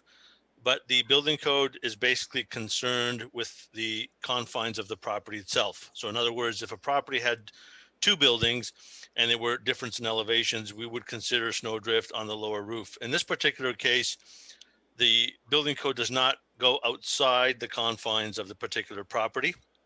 And this, in our opinion, would become a civil matter between 2 adjacent owners. In fact, many years ago, we consulted with the City of Toronto, and that's not an issue unknown to them when it comes to this type of development. Basically, what we have agreed to do is provide some type of notification on the drawings that would let the developer know that there may, and I stress may, be additional snowdrift loading on the adjacent roof, and that the developer, it might be a good idea for them to contact the adjacent owner and sort of sort things out. But the building code is clear. Under Section 8 of the Building Code Act, the chief building official shall issue the building permit unless any applicable law is contravened or the regulation itself is contravened. And in this case, that specific item will not be deemed as a contravention of the building code. Thank you. And then the other issues, which were the close proximity causing unauthorized persons between the buildings and some unauthorized access to the roof. Can staff help with that at all? Through the chair, through this development, it would probably help with the abutting use, because I imagine in this building, the applicant would provide more lighting for the property for people walking in, because I know there's an entrance at the back of the building. So there would probably be better lighting for individuals walking through there, and fencing between the buildings. That may or may not be an issue, letting people up on top of the roof. I'm not sure what the developer has for plans for this, if they have any mitigations themselves, because they would be impacted by the same issues, I would imagine. All right. I don't know if they could answer that question. Okay, if the applicant, do you have anything, comments on that concern? Yeah, certainly. Just with regards to the separation distance property line to our building. Given the narrowness of that space, typically what we see through the site plan is we would block that off with some sort of blockade fencing or bollard or some sort of other blockade, just because of those items that the adjacent landowner brought up. It's a space that just it attracts trouble, and so we try to mitigate access. In addition to that, this is going to be used as a dormitory, so we really want accesses to the building and the amenity spaces to the building to be really secure for the residents, given that they are high school age students. So again, that's, we pretty much just want to focus access as through the main entrances off the roadway, and not have any ability to kind of circumvent those access points to get to the rear of the property through these narrow side yards. So through the site plan process, I would be anticipating that those narrow distances between the building and the property lines would be blocked off to prevent those activities from occurring as best we can. And just to kind of expand on Mr. McSula's comments, this proposed building will bring additional lighting just through new exterior lighting, and then also just lighting that spills out through the windows on the elevation. So it will add some additional lighting to help deter those activities kind of during the evening hours. All right. So we're hoping through site plan process, we'll be able to address a lot of these concerns that the adjacent landowners brought up. Thank you. And just briefly, if staff could just talk about the construction concerns in terms of dust damage and debris, very briefly for this gentleman. Sure. Through the chair, during the construction process, there will be mitigations put in place to control dust and debris to make sure it doesn't impact the abutting buildings and uses. That being said, if stuff does happen and the neighboring properties find that there are issues with the construction, they could always contact the city, and we'd have somebody go out and deal with those issues. Thank you. So I'm sorry, committee, I just thought I'd get those questions answered. Any questions from the committee on this particular development? Councillor Lehman, go ahead. Thank you. Just want to follow up on the letter that was sent by my predecessor, Paul Hubert, in his role as CEO of Pathways Neighbor. Most of his questions, I believe, will be covered off in the site planning process. However, one area that Councillor Hopkins did touch on is potential future uses of the building should the academy no longer have use for the building, move on, or something else happens. I understand it would need to be rezoned, but what about the physical makeup of the building itself? Would it be able to be easily transitioned into another usage? And is the parking adequate to allow another usage to come to play? I just want to be sure that we're not boxing ourselves in on this property. Go ahead, staff. Mr. Chair, it's Michael Tomazinski here, Mr. Chair, and I'd be pleased to answer that question. The building will be constructed to be transferred or converted to an apartment building at a future date. So the type of infrastructure, plumbing, electrical will all be constructed. However, individual kitchens will not be constructed in the units at this time. In fact, this is what makes it a dormitory and not an apartment, because the individual units do not have kitchens. There's a common kitchen for students to avail of. In the event, though, that they do convert to an apartment building, the density would triple. And the reason for that is because the density of the dormitory is being reduced on a 3-to-1 ratio. But if it was converted to an apartment building, the way we calculate density would triple, and it would require the applicant to come in for a rezoning and potential bonus zoning for facility services and matters for things like affordable housing and other matters. But the infrastructure will be constructed. Councillor? Would it, the physical setup allow for easy, insertions of kitchens in those units? Mr. Chair, that is correct. That's the applicant's intent. And I neglected to answer your question about the parking. Since the parking is underground, it's relatively fixed, even if it were to be converted to an apartment building. But if the applicant wished to provide additional detail that I'm not able to provide for you, Councillor, perhaps they can chime in at this time, but it will be constructed to be easily converted. Did the applicant want to add anything? Mr. Thomas-Insick pretty much nailed the head of the nail there. These units are going to be constructed without kitchens, but those the plumbing and the electrical is going to be roughed in for easier conversion if London International Academy were to ever cease operations. So we have kind of looked into that long-term plans for this building. If a conversion were to take place down the road, it will be a quick turnaround, a couple of building permits, and through the zoning process, the bonus zone would be worked out with the new owner at that time. Thank you. Anything further in terms of questions? Councillor Hopkins. Yes, a quick question for you to staff about the amenity space. I know there's going to be some rooftop terraces, and just want to hear back if it's going to be adequate given the amount of people that are going to be living in this place. Go ahead. Mr. Chair, I'll chime in again. Michael Thomas-Insick here.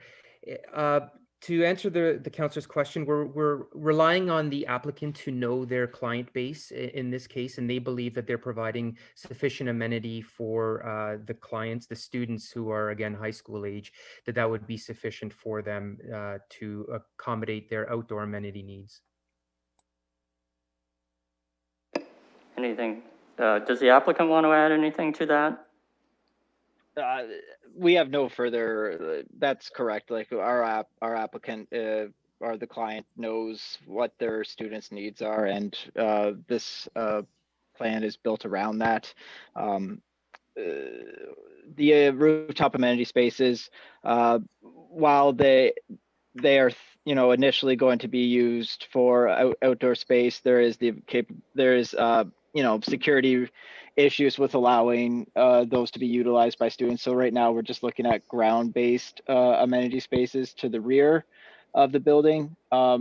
Given the current makeup of the current site actually doesn't have any outdoor amenity spaces for the residents. So we're actually improving upon the current situation with the proposed development. Anything further, Councillor? Any other questions or comments from committee? Somebody prepared to move the recommendation? Moved by Mayor Holder. Do I have a seconder? Councillor Lewis. Any further comments? I should, before you, Councillor Hillier had to leave the meeting, and he's gone now, and he let me know about that. So he has a matter he has to take care of. Councillor Hopkins? Yeah, thank you. And I just want to, I am supportive of this application. I think we've heard from the community as well around the safety and in the neighborhood, and having this development will increase that activity. It's like having the eyes on the street, and I do appreciate this development coming forward to make this area, in my view, safer.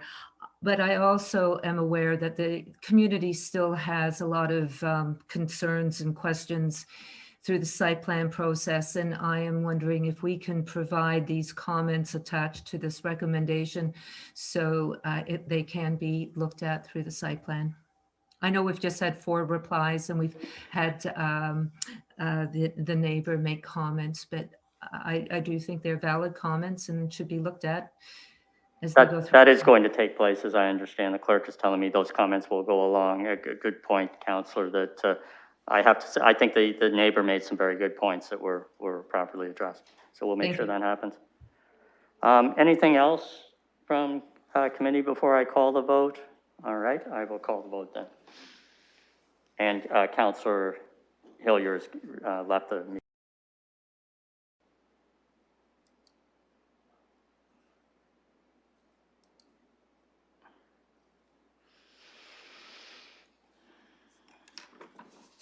Closing the vote, the motion carries 5-0.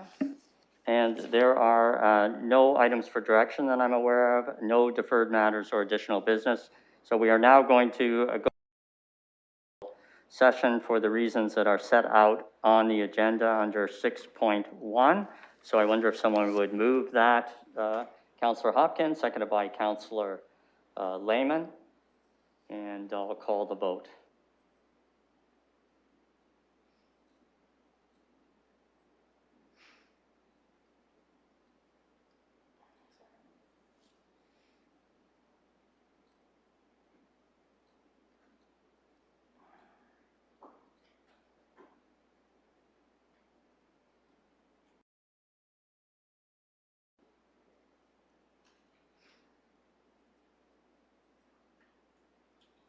Closing the vote, the motion carries 5-0. So we'll have just a couple of time that takes to go into confidential session. Maybe we'll just break for 5 minutes. And is that all right, clerks? Yep, we'll break for 5 minutes.